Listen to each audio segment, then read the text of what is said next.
റെക്കോർഡിന് എൻ്റെ ഒരു ജീൻസും ടീഷർട്ടും. ഇവിടെ നോമ്പ് തുറക്കുമ്പോൾ ഒരു തുള്ളി കട്ടൻ ചായ കൊല്ലി പറഞ്ഞെങ്കിൽ പഞ്ചാരം ചായപ്പൊടിയും കിട്ടിയിട്ട് വേണം. അപ്പോഴാ ഓൻ്റെ ഒരു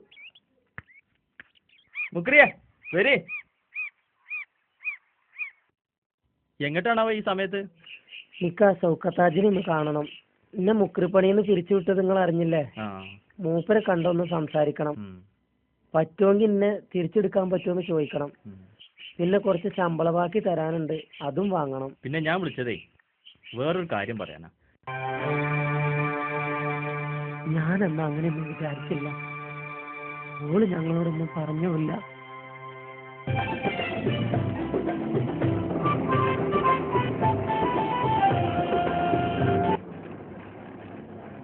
അസ്സലാമലൈക്കും. ഒരു കാര്യം പറയാനുണ്ടായിരുന്നു. എന്ത് കാര്യം? ആ പണി എനിക്ക് തന്നെ തിരിച്ചു തരികയാണെങ്കിൽ വലിയ ഉപകാരമായിരുന്നു. അപ്പണി എനിക്ക് ശരിയാവില്ല. അങ്ങനെ പറയല്ലേ, എനിക്കതല്ലാതെ വേറെ ഒരു പണി അറിഞ്ഞൂടാ. എന്റെ ശമ്പള ബാക്കി തരുന്ന കാര്യം ചർച്ച ചെയ്യാൻ വേണ്ടി ഞാൻ 2-3 വട്ടം കമ്മിറ്റി യോഗം വിളിച്ച് കൂട്ടിയതാ. പക്ഷെങ്കിൽ കോർന്ന് ചെയ്യണ്ടേ? ഇനിയിപ്പോ ഏതായാലും പെരുന്നാൾ കേട്ടെ.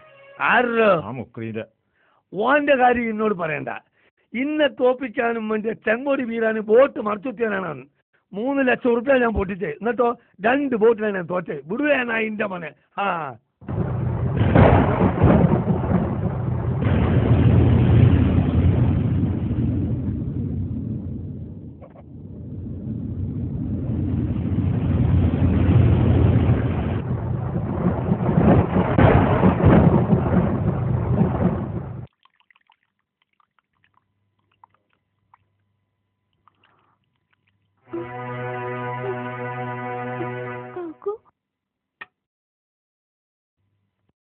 എന്താണ് നോമ്പല്ലേ?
അമ്മായി വെച്ചിരുന്നൊരുക്കി ആരംഭമായ മരിമോനിക്ക് അയൽവക്കക്കാരെ വിളിപ്പിക്കുന്നു, ആശയിൽ നോമ്പ് തുറപ്പിക്കുന്നു.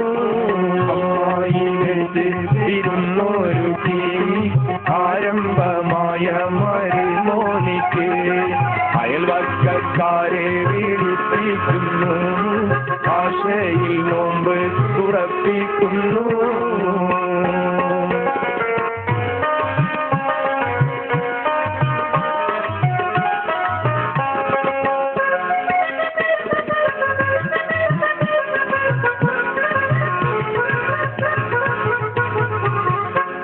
നിലമൊക്കെ അടിച്ച് വൃത്തിയാക്കിയതിന്റെ ശേഷം അച്ചിപ്പായയും നിവർത്തി അതവിലമായി ഇരുത്തി അറബികാരൊക്കെ തുളയും വെച്ച് അഴകി ഗ്ലാസിൽ ജലമൊഴിച്ച് അച്ചിപ്പായയും നിവർത്തി അഴകി ഗ്ലാസിൽ ജലമൊഴിച്ച് അറബികാരൊക്കെ തുളയും വെച്ച് അഴകി ഗ്ലാസിൽ ജലമൊഴിച്ച് കുടിക്കിൻ ഇത് കുടിക്കിൻ നോമ്പ് തുറക്കിന്നും പറഞ്ഞുകൊണ്ട് പറന്നു നോമ്പ് തുറക്കുന്ന പൊന്നമ്മായി നമ്മളെ നല്ലമ്മായി അമ്മായി വെച്ച് തിരുന്നോരുക്കി ആരംഭമായ മരുമോനിക്ക് അയൽവർക്കാരെ വിളിപ്പിക്കുന്നേ ആശയിൽ നോമ്പ് തുറപ്പിക്കുന്നേ.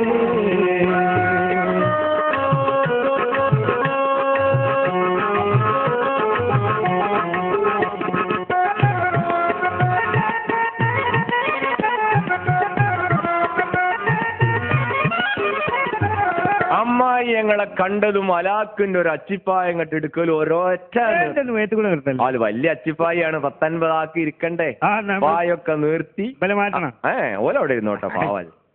അമ്മായി ഞങ്ങൾ 50 ആളെ വരിയായിട്ട് ഇങ്ങനെ ഇരുത്തി വരിയായിട്ട് ഇരുത്തിയിട്ട് അമ്മായി ആദ്യമായിട്ട് 7ാം ക്ലാസ്സിൽ വെള്ളം കൊടുന്നു. വെള്ളം എന്ന് പറഞ്ഞാ അപ്പൊ നോമ്പ് വെക്കണ സമയത്ത് 3 മുറുക്ക് വെള്ളല്ലേ കുടിക്കുള്ളൂ. പിന്നെ ജ്യൂസ് തരിക്കഞ്ഞി ചായ പലതും കുടിക്കാണ്ടാവൂല. വെള്ളം കുറച്ചല്ലേ കുടിക്കുള്ളൂ. 7ാം ക്ലാസ്സിൽ വെള്ളം കൊടുന്ന് അതവിടെ കൊടുന്ന് വെച്ച് അമ്മായിന്റെ കാരൊക്കെ 7ആയിട്ട് പൊളിച്ച് അമ്മായിന്റെ കാരൊക്കെ അതിന്റെ പൈസ കൊടുത്ത് വാങ്ങിയാ പിന്നെ നാട്ടുകാരെ കാരക്കാന്ന് അതിന് പറയാൻ പറ്റും. അമ്മായിന്റെ കാരൊക്കെ തന്നെ 7ആയിട്ട് പൊളിച്ച് അതിൽ കുറെ പത്തിരിയൊക്കെ പിച്ചിട്ട് കീറിയിട്ട് അതൊരു പ്ലേറ്റിൽ അവിടെ കൊടുന്ന് വെച്ച് പിന്നെ തരിക്കഞ്ഞി പൈനാപ്പിൾ ജ്യൂസ് ആപ്പിൾ ജ്യൂസ് മുന്തിരി ജ്യൂസ് ഞാൻ പറഞ്ഞതില് ജഗ പോകാം. ഇതിങ്ങനെ കണ്ടു നോക്കുമ്പോ ഞങ്ങളിങ്ങനെ നോക്കുകയാണ്. ആയോ എന്തായോ ഇറച്ചിയും പത്തിരി ആയോന്നല്ല, വാച്ചിക്ക് സമയം നോമ്പ് തുറക്കാൻ സമയമായോന്ന് എല്ലാവരും ഇങ്ങനെ നോക്കുകയാണ്. എല്ലാവരും വാച്ചിൽ നോക്കിക്കൊണ്ടിരിക്കുമ്പോഴാണ് എന്റെ അമ്മോശാക്കാന്റെ വക 2 വെടി. ആ സമയത്ത് എന്ത് വെടി പേരിനുള്ളതാണ്? എടാ നമുക്ക് അവിടെ എന്ന് പറഞ്ഞാ ഒരു നാട്ടുമ്പറാണ്. പള്ളിയില് മൈക്കില്ല, ശരി, വാങ്ങ് കൊടുക്കാന്. ഒരു ചെറിയ പള്ളിയാണ്. ആ പള്ളിന്ന് സാധാരണ നോമ്പ് ആയി കഴിഞ്ഞാലും സമയം തുറക്കാനുള്ള സമയമായി എന്ന് ദൂര സ്ഥലങ്ങളിലേക്ക് അറിയാൻ വേണ്ടിയിട്ട് 2 കദീന വെടി പൊട്ടിക്കണ ഒരു പരിപാടി ഉണ്ട്. അപ്പൊ ഈ 30 ദിവസത്തിൽ 60 വെടി വെക്കേണ്ട ഇൻചാർജിന്റെ അമ്മോശാക്കാക്കാണ്. മനസ്സിലായോ? ആ വെടിയാണ്. വെടി കേട്ട ഉടനെ അമ്മായി പറഞ്ഞു, മക്കളെ പൊട്ടിക്കണ് തുറന്നോളി. അതില് ഞങ്ങൾ ആ വെള്ളം എടുത്തുകാണ്ട് കുറെ കുടിച്ച് അതിൽ അമ്മായിക്ക് മനസ്സിലായി ഇപ്പൊ വന്ന പഹേരെ കൊല്ലൊക്കെ. അമ്മായി പറഞ്ഞ കൈ കഴുകിക്കോളി മക്കളെ. ഞങ്ങള് കയ്യും കഴുകിയാണ്ട് വന്ന് ഇരുന്ന് ഓരോരുത്തരെ കണ്ണൊക്കെ കണ്ട് ഫറൂഖിലെത്തിക്കണ്. കാരണം 2:30 മണിക്ക് കണ്ട് പറ്റുന്നല്ലേ, ഉച്ചക്കല്ലേ ഓടാ ഹക്കെ അവിടുന്ന്. റമദാൻ മാസത്തിൽ ആരേലും ഉച്ചക്ക് ചോറ് അയല് അമ്മായി ഞങ്ങൾ നോമ്പ് തുറക്കണ സമയത്ത് ഞങ്ങളെ മുന്നിക്ക് കൊടുന്ന് വെച്ച പലഹാരങ്ങളെ പേര് കേട്ടിട്ടുണ്ടോ?